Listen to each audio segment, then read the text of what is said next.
Hi, and welcome to this year's last episode of The Booking Club, the podcast that brings you today's leading authors and commentators from a table at their favourite places to eat and drink. I'm as ever your host, Jack Aldane, and on this last episode of 2025, I'll be speaking to Kasim Ali, author of a new novel, Who Will Remain.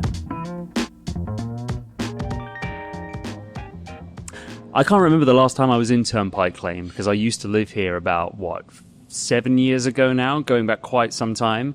But it's nice to be back on my old stomping ground. I didn't realise. Okay, do you live close or do you live far now? I live pretty far now. Pretty much the opposite end of London, in South London. I live in South London now too. Oh, well, we can talk all about it. Anyway, the voice that you're hearing is the voice of the author who's chosen Salim's in Turnpike Lane to meet to talk about his new novel, Who Will Remain. He is the author of two novels, Who Will Remain, that came out in July of this year, and his debut novel, Good Intentions, which came out in 2021. He is Kasim Ali, and I'm very pleased to have him as my next guest on the Booking Club. Kasim, welcome. Thank you for bringing us to Salim's in Turnpike Lane. Thank you for having me. I'm just very happy to have an excuse to come back. So we are both now South Londoners trespassing on Northern Territory. Yeah, pretty much. Why did you pick Salim's? I can say from having read your book why, because it appears in the book, it seems. At least the name does. A sort of clone, maybe. But this is, or used to be, a favourite hangout of yours. Give me the story. So I'm Pakistani, and the area that I grew up in Birmingham is like heavily Pakistani. So there are a lot of Pakistani restaurants there. Not that you would ever go to one because your parents and your family can make better food in the restaurants, right? But that's the kind of food I grew up with. And so when I left Birmingham, it turned out that whenever anyone wanted a South Asian cuisine, they went for Indian, right? And so I always used to get quite insulted whenever anyone was like, do you want an Indian? Because I was like, well, no, because the thing is sure, we were like the same continent at one point, with the same country at one point, sorry. But the food is so different. The food is so different. And so when I moved here in 2019, I was on a run, and I ran past this place and I just looked inside and I thought, wow, that kind of looks like a place that I know so much from Alum Rock. Came in and just started coming here because it reminds me of my family and the food that I grew up with. And there are certain dishes here that I can't make myself. Like I can make lots of food myself, but I can't actually, like the lamb, for instance. I've never been good at making lamb. So that's kind of why it became my thing up until we were evicted, because London landlords love to do that. And when was that? When did you actually have to move away from the area? Sort of temporarily in May 2024 and then permanently in August 2024. So that's when my flatmate and I, a very good friend of mine for 10 years actually, we moved to Forest Hill, South London. So very far away from here. Well, I guess this area reminds us both of more precarious times in our lives, let's put it that way. But yes, you are from Birmingham, aren't you? Yeah, I just don't have the accent, sorry. I can detect a little accent, if really? I'm honest. Okay, fine. A tiny bit. Well, I have to thank you for bringing me to this place, because though I used to live around this area, I never came to Salim's. That makes me really glad that you'll be able to experience it today. You are from Birmingham originally, from Alum Rock, this suburb just east of the city centre of Birmingham. And it is where Who Will Remain is based. Absolutely. Tell us about Alum Rock. God, I don't want to be the spokesperson for it too much, but it's a place where, like, in the 60s and 70s, I would basically call it like a cluster of villages in Pakistan sort of upped and came over. And what happened was, like, the men came first to work. Because, you know, there was like a call for people to come over to England from like the mother countries or wherever. Come home to the motherland kind of situation. So my granddad came over in the 60s, then called his wife over, and then they had 6 kids, one of which is my mom. And then she got married to my dad when she was like 16, 17, quite young, you know, losing an arranged marriage. And so that's kind of the story of a lot of people in Alum Rock, is you just have this really vibrant community filled with like very, very, very many different people who are all doing very different things, but who all have like the same ancestry, if you have all come back from this cluster of villages. So yeah, it's like a very close-knit community. It's got its flaws, don't get me wrong. Like, I miss it very much because I live in London now, but you can't really do anything because everybody knows you. One of the things I like to say about it is that no matter what road I walked on, there was a cousin on that road, which on one hand is like really great because you know that you're constantly somewhere where someone knows you. You could go knock on a door, use a phone, use a bathroom, have some food, probably end up staying there for like 6 hours because they won't let you leave without properly feeding you first. But also on the other hand, you can't get away with anything because everyone knows who you are. And if you're walking with some boys who you shouldn't be walking around with, or you might be walking around with a girl that is not your cousin or your relative, well, that'll get spread very quickly. These are very much the themes that you're dealing with in Who Will Remain, aren't they? Yeah, that feeling of not being able to escape the surveillance of the community, of the home, of the hearth, and all revolving around the main character, Amir. Is Amir you? No. I mean, it's an obvious question to ask, but it's one that I had to ask. Yeah, I mean, I find autobiographical stuff difficult to do because I think I'm so boring. So I would much rather write about other people. But I will say his older brother is a little bit like me in the sense that his older brother is sort of like, he does philosophy at Durham University. I did English at the University of Derby, so very different. But he sort of comes home and is this kind of liberal who is very hypocritical because on one hand he'll talk about the climate and Uber and all these other things, and then on the other hand he's actually engaging with those himself. Bilal is his brother. Yes, sorry, his older brother Bilal. Yeah. So I based him on me a little bit. I was kind of taking the piss out of myself. Well, anyone who reads Who Will Remain will immediately sort of think, like, well, of course, Kasim is not Amir. Amir is living a very, very different reality to a writer living in London. But I suppose I asked that partly because Amir's frustrations, somebody who wants to get out, to leave and live independently. Tricky childhood. Let's just say that. I think, there are a lot of very different people in Alum Rock, right? But in my family, which I can only really speak to about my family because I was in it, I was a very different child, very quiet and read a lot of books. And so, let's just say that the men in my family didn't really quite understand me. And so I ended up spending a lot of time with the women in my family, and then doing that meant that a lot of rumors started circulating around, let's say, my sexuality, for example. And there was some pressure. There was a lot of stress and tension in those familial relationships because people were placing all of these narratives on me. And so, leaving was like a thing that I really wanted to do. And I think for a lot of people, university is a sort of moment where you can, because that feels like you're doing the thing they want you to do, which is to be educated and get a degree, but then you can also use it as a way to like leave the city. And so when I did, I think being away from them allowed me to like figure out who I was, and not in like a big grand sexual awakening kind of way or like learning some massive thing about myself, but just sort of trying to figure out, okay, so if I'm not attempting to be the son my mom wants me to be, or the grandson that my grandma wants me to be, or XYZ, whoever it might be, my dad, my granddad, my uncles, my cousin, my sister, etc. If I take all those away, well, then what's left, right? Like, what is it that I actually want to do with my spare time? And like want to work towards, and what does success look like for me, and all that kind of, all those big questions. So yeah, that sense of wanting to escape, but feeling rooted in by your family is one that I very much wanted to write about for myself. But what I wanted to do very much with Ahmed was talk about, I feel like there are a lot of books about masculinity and young men where the man in question has like a love for the arts, right? So it's like, oh, I'm like this like very aggressive, violent person, but then actually I love Shakespeare and I can quote poetry. What do we call this? Billy Elliot syndrome? I don't know what you would call it. I'm not going to give it a name. I'm not going to give it a name. But I know what you mean. This novel very much deals with masculinity. Okay, yes, in the British Pakistani context, sure, but I think it has universal resonance too. As somebody who is not British Pakistani, as somebody who's reading this and very much feeling as though they either are or ought to be learning about that story, how much of Amir's relationship to his dad is representative? Yeah, I mean, it's I'm like fascinated by relationships, the parental and child relationships, because you learn from your parents, right? I think your parents are like the kind of first people you learn from.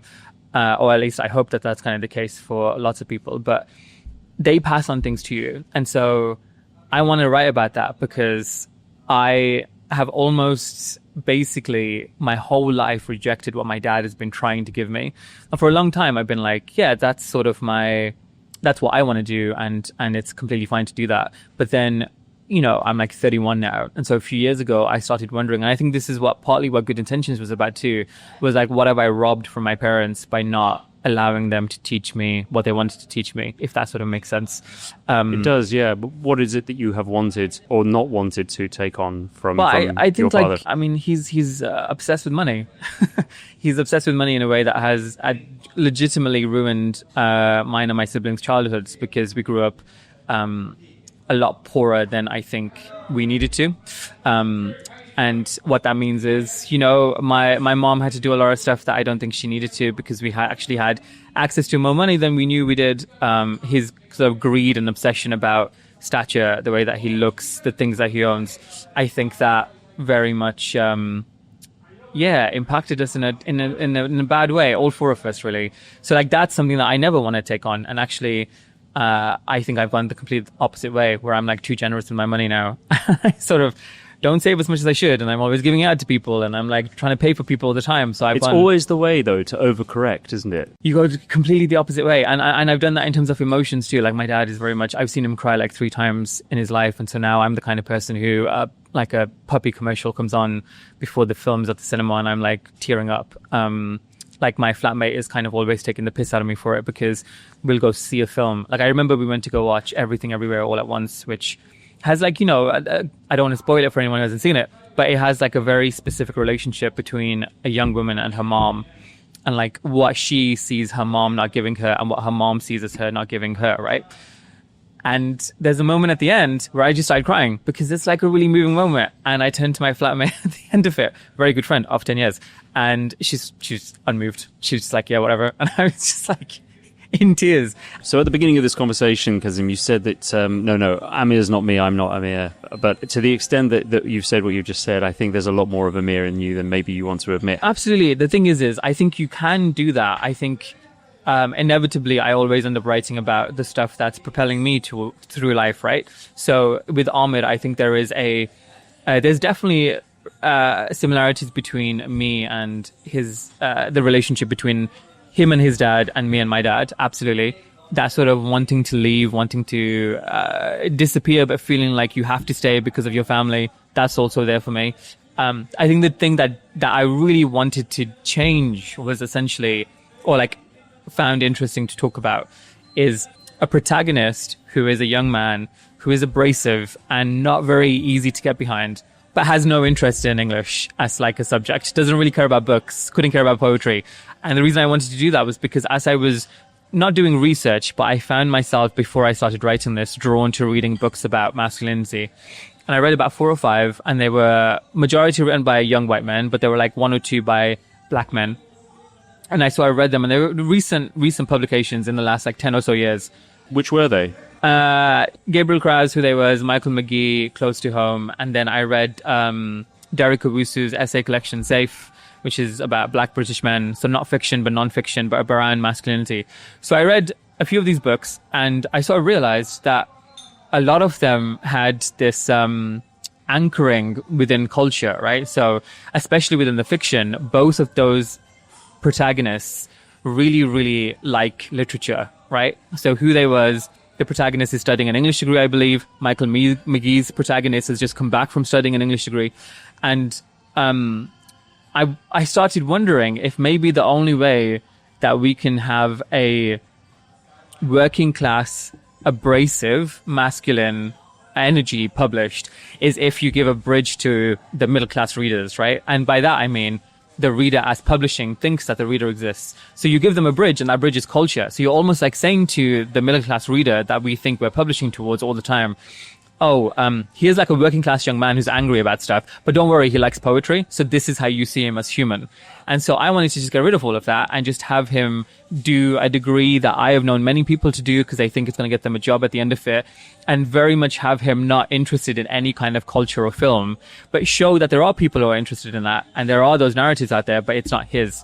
And so I feel like, especially working in publishing, as an editor myself, I feel like I've leaned on the fact that I love books as a way to build a bridge with my middle class colleagues, in a way to almost, especially at the beginning of my career, to almost be like, don't be scared of me. I've read XYZ too. And I just, with this book, I think I was quite angry about that. I was quite angry about the way that people view me. I was quite angry about the way that politics has sort of started talking about the white working class and sort of taken black and brown people out of it. And we don't really get to talk about the fact that we're working class, because I think everybody looks at us and says, your main thing is race. And I'm like, well, actually, no, my main thing is class, but that doesn't seem like it's coming to me. And so I just wanted to write this, and I wanted to remove all kinds of bridges. Like, I wanted to basically say, people like this exist, and they may not be easy to empathize with, or like sympathize with or look at and imagine yourself in their shoes, but their lives are still worthy of writing about. The kind of Amir that really does live in Alum Rock, in other words. I found it was hard to get behind him, mainly because I never really got a real sense of what he wanted. I knew what he didn't want. I knew all the things he hated. I knew all the things that made him angry and frustrated. And perhaps that is just the way that a young person thinks most of the time. It's about what they don't want more than what they do.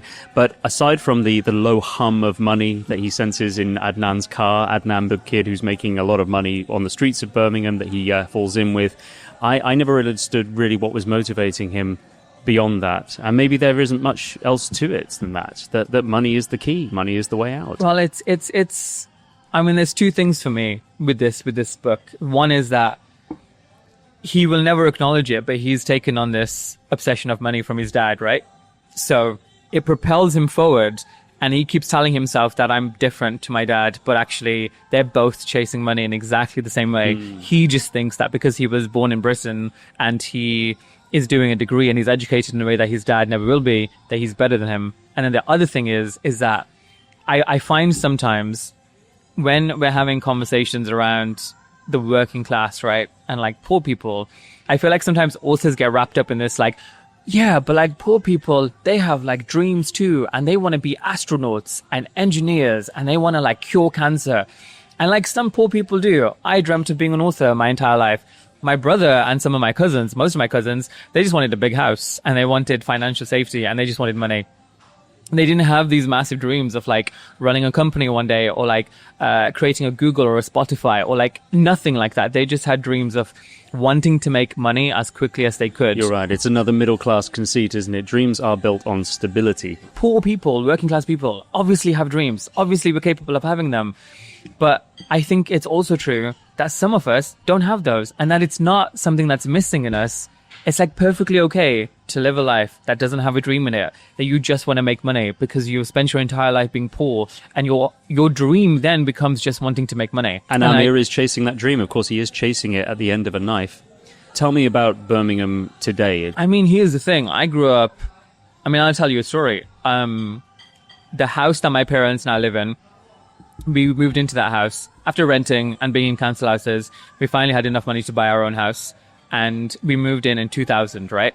And across the road was a Pakistani family. And the parents were like slightly older than my parents by like maybe 5 or 6 years, but basically the same age. And the mom in that family had the same name as the mom in my family. And she had 2 sons. And one of them was called Kasim. And I was called Kasim. And so it was like, ha ha ha. She has the same name and her son has the same name. You're basically the same. And so we became friendly with this family, right? We became friendly with this family. We used to go over, etc. And then one day, I can't remember how old I was, but I was young enough to be in secondary school. So I think I must have been like 11 or 12, maybe even younger. And my mom was like, you can't go out this weekend, right? She was basically just like, oh, just stay inside, just stay inside. And I was like, oh, why should I stay inside? Like, what's going on? And then she tells me that essentially the man from across the road, Kasim, who was a few years older than me, was part of a gang, and they were a rival gang was essentially looking to do some damage, some hurt to this person. And she was worried that if I was around and my siblings called my name, someone might hear and think that I was him and then stab me. Yeah, Alum Rock, not the most safest place in the world. Like I grew up around there's a moment in this book where I think Ahmed is talking about how there's like 3 instances of violence that he's like remembering. And those are all taken from my life. So I'd like seen those happen. Boys used to bring knives to the school. Things used to happen after school on the streets. There's a lot of stuff that went on. And so I feel like whenever we're talking about knife crime, we talk a lot about London. We talk a lot about South London. It's racialized towards black people. There's a lot of that happening, but it's like, actually, this is like happening in communities all over the place. And it's a part of the place that I grew up in. And I want to talk about it. And I don't want to talk about it as if like every Pakistani boy between this age and this age is going to stab somebody. But also it is happening. And so we should talk about it. But it's a tricky balance. But yes, knife crime is like, it's super important, and I don't know that we're talking enough about it, or like why people go there. And why do people go there? I mean, money, it's like peer pressure sometimes. It's an ego thing. It's a bravado thing. Sometimes it's a desperation thing. I mean, there's just so many reasons for it. But I think ultimately it comes down to the fact, for me anyway, what I have seen happen is that we create an environment in which people are very desperate for money. And then in order to get that money in a very quick way, they have to do terrible things sometimes. And then when they do those terrible things, a lot of ego and bravado goes into doing those things. And then you get stuck in this loop. You get stuck in this thing where you're like, well, now I can't leave because I'm going to have to keep being this person. So then I might as well just stab someone. Yeah. Because I can show other people that, and then it just, you're just trapped in this cycle. And I don't have the answers, but also it's not my job to. I'm just a writer. I just wish the people whose job it was to have the answers kind of had them and did something about it. I'm sure neither of us have done either, but it must be a lot harder to stab someone than shoot someone. I mean, you have to get real close. I mean, talk about doing difficult things out of desperation. Yeah. Yeah, but it's also, I think we've also been led to believe, or at least some of these young men have, that you can survive a knife wound more than you can a gun wound, right? So they think that, I'll stab somebody, but they can like heal from it. Like, it's fine. If I just don't get them in the heart, or if I don't get them in the stomach, I can get them on the side, or I can get them in the arm or the leg. It's fine. Just not the neck or the heart. Basically, you're fine. Does that go very much into the mentality from what you understand of knife crime? I can only speak about the young men that I know, but there seems to be an understanding that a gun equals death, but like a knife is injury, almost like a fist, and it's like a way to show that you're like serious, but you won't kill somebody. And I think the ones of us who are outside of that know very well that actually a knife can lead to death just as much as a gun can, and it's terrifying. It's like devastating. The amount. I mean, like, there are people in my family who have been stabbed, and some of them have not made it. It's not the easiest thing to talk about, and I just hope that someone picks this book up and is like able to have some kind of effect on it. I want to come more to Amir's relationship to his father in a moment. As I said, it was one of those threads of the book that I found most interesting and emotionally complex too. But I wanted to ask you about the menu of Salim's. I've walked in and there is just a display unit of dish upon dish upon dish upon dish, and I'm not sure where to begin. Now, we spoke about growing up in Birmingham and the fact that a lot of people assume that you're a fan of Indian food. Now, there are, of course, a lot of Indian restaurants, world-beating Indian restaurants in Birmingham, but also many Indian restaurants, as we know in Britain, are often owned by Pakistani people. I mean, yes. So it gets all very confused, but you can set me right today. I think the one key thing you have to remember about Pakistani dishes, and this is again me talking about, like, I don't want some Pakistani person listening to this and be like, that man doesn't know what he's talking about. But for me, and the way that I grew up with my family and the restaurants around us, the one key distinction is we do not use milk. And a lot of Indian dishes use coconut milk, right? They'll use coconut milk, or they'll use cream or some kind of dairy-based product that they're putting into their curries, and it makes it like thick and sweet. We just don't do that. We're like our liquids are a little bit thinner, and we're spicier. And do you use any sort of dairy? Do you use a kind of paneer? Yeah, we have like a paneer dish, right? But again, it's like it's not as creamy as like the Indian one. I feel like Indian dishes, or at least the Indian dishes that Britain is used to, are a lot heavier, a lot thicker, a lot creamier, a lot sweeter. Whereas Pakistani dishes are more thinner, and they're just like the spices they use are a bit. Just to warn you, things might get a little spicier than you might be used to. But that's the key distinction to me. I think once you start looking into it, and then you can get into Sri Lankan. Sri Lankan food is very different. I don't know if you've been to Hoppers, but like, I have been to Hoppers. Yeah. I did an episode of the Booking Club at Hoppers. Oh, with who? Do you remember? With Ken and Malik and Remy Adekoya. Lead the way, Kasim. I have no idea what's about to happen. No, let's go. Okay, so we've just come back from the display counter. Kasim, explain to me what took place. You cast a spell. You were talking about all sorts of things with the guys there. You had a very, almost like a senator's stance as you sort of surveyed. Wow. We've essentially, I'll make it very simple. There are like two really good chicken dishes here, right? You have your classic chicken, and that is just mostly chicken breast swimming in like a beautiful sauce by itself, and it's like wonderful. Or you have the chicken and saag, which I think food is arriving. The food is already arriving. Hey, wonderful. Thank you so much. What do we have here? So this is the most wonderful chili sauce you'll ever have in your life. Ooh. And 2 samosas, fresh chopped salads. Thank you so much. with cucumber, lettuce, and onion. And then there's the chicken and sag, which sag is spinach, and so it's just like wonderful and so succulent. My mouth is watering just thinking about it. And then we also ordered chicken and sag because you like spinach, and I really do too. It was one of my go-tos actually, getting that one. And then a lamb one, which you have to have because they do things with lamb here that I don't really understand how they. No, really, I've never been able to cook lamb like this. And then a classic dal, because I always feel like you have to have a classic dal. Every time I go to Dishoom, I always order the dal.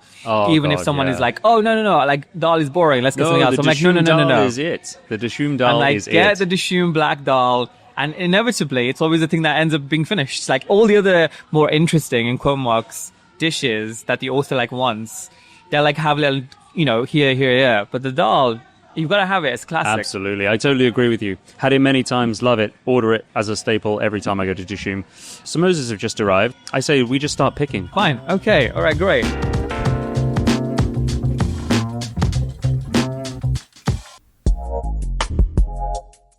To all you hardworking small business owners out there, if you're tired of feeling invisible online, there's a solution to that. Total Solutions. It's your modern-day Yellow Pages. You could be a service provider looking for more clients or someone simply searching for the right pro to get the job done. Either way, Total Solutions connects local businesses with local people. The platform has now surpassed 100 signups, and you can upload videos and pics of your services. So if you're seriously ready to grow your business, head to TotalSolutions.com and join the community. That's Total Solutions with a Z.com. All right, back to it. We've hardly touched the food, actually. Look at it. Most of it is still there. The lamb is divine. The chicken, beautifully casseroled in sag. Sag, as I said earlier, as we were selecting the food, is a big favorite of mine, and yours, it seems. We have here, what is this? This seems like is it a dal? It's a yellow lentil dal. It's like very simple. But, and it's not as flavorful as some of the other dals, but I love it so much. Just delicious. Classic staple. Kasim, we were talking about your protagonist, Amir's relationship with his father. His contentious relationship with his father largely stems from the way that his father has managed money in the family, based on his obsession with the past. Are those insecurities in any way representative of a generation? I would say I've been thinking a lot about this because, it's in the book, and it's something that I'm thinking about as I work on my next one. And yeah, I would say that it's about that generation, but it's also about the immigration that he took to come over here. So obviously I was born here. My mom was born here. He came over here when he was 18 to work and send money back to his family. So I think money was a propelling force in his life, in a way that it has not been for me. We grew up like super poor, but because I watched my dad and the way that he was with money, I became very different to him in regards to that topic. But it's a generational thing, absolutely, but it's also the immigrant thing, because my younger brother is actually as obsessed with money as my dad is, and like wants to make as much of it as he possibly can. I think a lot of that for my brother is about wanting to teach my dad that he can do it in a way that confounds my dad, maybe. Like, my dad doesn't really understand the way my brother makes money. So the thing that I've sort of tried to accept is that my dad and my brother and other men in my family, to them, status and family is the propelling force in their lives. So they think a lot about what is their status amongst, because, if you think about Alum Rock, it's a cluster of villages that all came to England. Everybody knows everybody. We're all tangentially related through blood or marriage, or both sometimes. Like, I've known people where I'm like, oh, I'm like related to this man through blood, and I'm related to this woman through marriage, and they're marrying each other. Do you know what I mean? Like, sometimes that can happen. So because you're in that kind of tiny, I don't even know what you would call it, like community, space, ecosystem, status is a really big thing. And then the other really big thing that propels you is family. They're always thinking about, is this going to benefit the family? Is this going to be good for the family? Am I going to reflect poorly on the family if I do this thing? And as I was growing up, I think maybe because it felt like my family had kind of turned on me a little bit, because I didn't really read from the same hymn sheet, if you will, even saying something like that. Like, I'm Muslim, we don't have hymn sheets, but you know what I mean? They kind of turned on me a little bit. I think that made me think, well, family isn't really, it's not propelling me forward, right?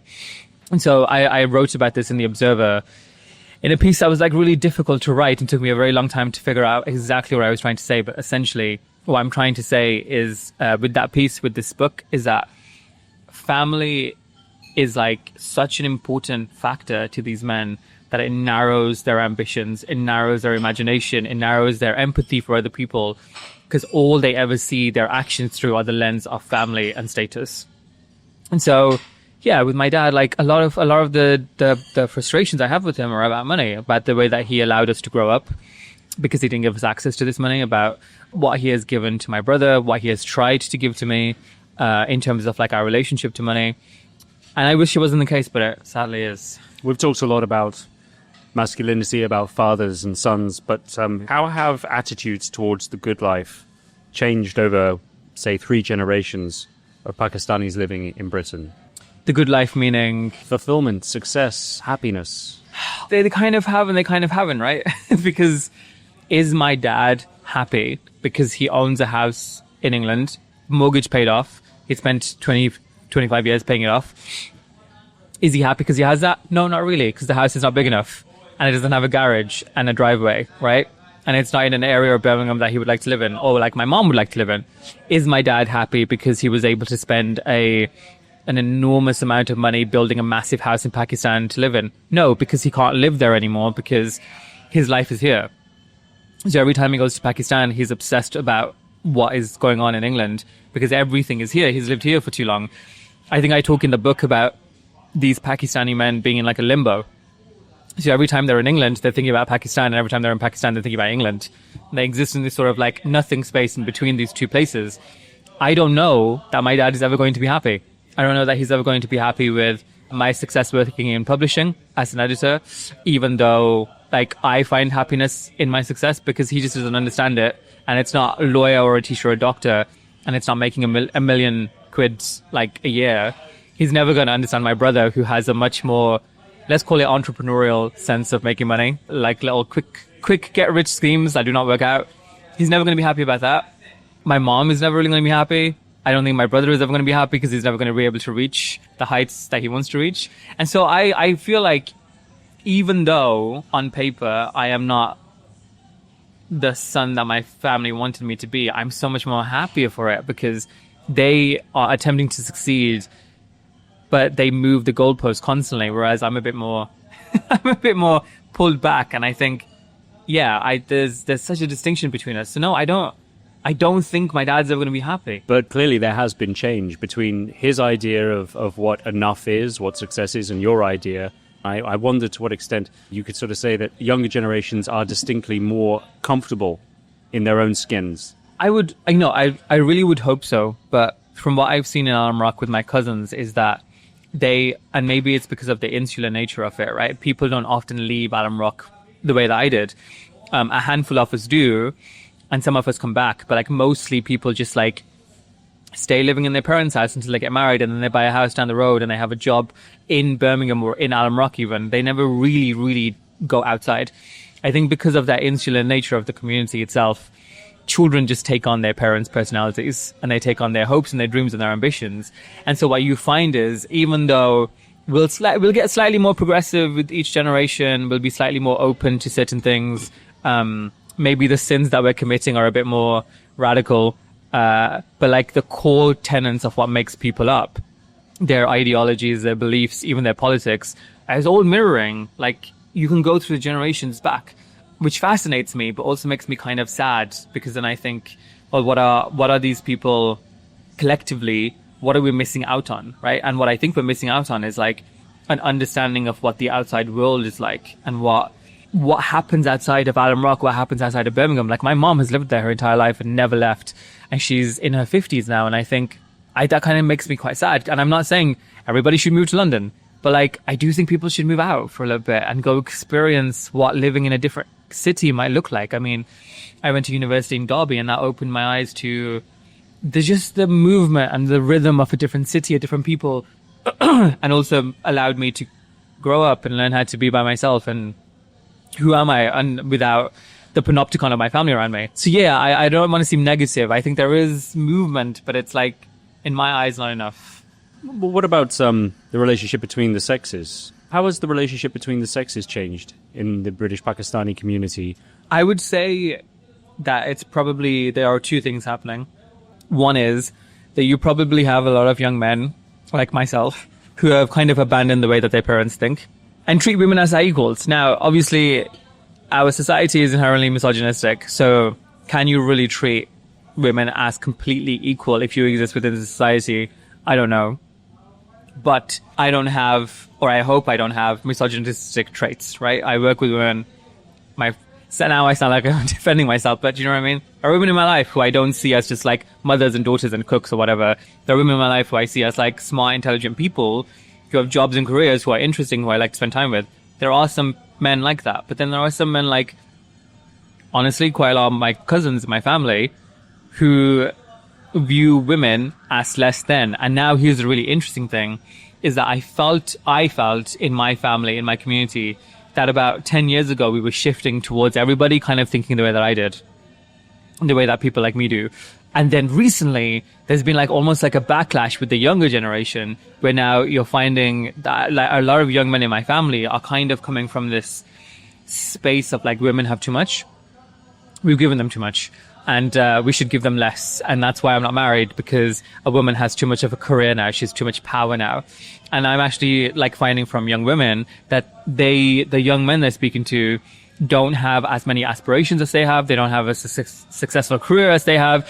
They don't have the education that they have. And they also seem to have like very simplistic views about what a woman should be in a marriage. So I worry that the progress we made in like the 90s and the early 2000s may be being undone by the current like Gen Zism. And I know there's like a very big conversation right now about how young Gen Z people are actually leaning more conservative than millennials did at the same age. Well, particularly Gen Z men, yeah. Yes. Big conversation, I know, yeah. Sorry. This is a subject you deal with somewhat in the novel, isn't it? I try to. How much can we spoil? Perhaps we shouldn't spoil anything. Maybe we just leave it there. Okay. I asked this question to every guest on the podcast. Kasim, you have your pick of any writer in history. Who are you taking to dinner? I don't know if you ever had this answer before. Maybe you have. He's quite popular. I would love to have Oscar Wilde, because I studied him at university, and the picture of Dorian Gray, or the portrait of Dorian Gray, depending on which edition you pick up, is it's like my favorite classic. I have to be honest, when I first read it, I didn't think it was gay. I just thought it was wacky and wild and really funny, and I found him really acerbic. And then when I read it much later on, I was like, oh, this is such a gay book. And maybe there was a pleasure in like unearthing that part of it when I was like reading when I was 18 and then reading when I was like 25. Maybe there's like a real pleasure there. But then I went on and I read his other books, and I sort of read about him, and he just seemed like such an outrageously funny character that I would love to just have him for dinner, and he'd probably hate me. He'd probably think I was really, I don't know, boring and uninteresting and very much not fashionable. But I would love to ask him some questions. What would you ask him? I think a lot of my questions would be like, well, why?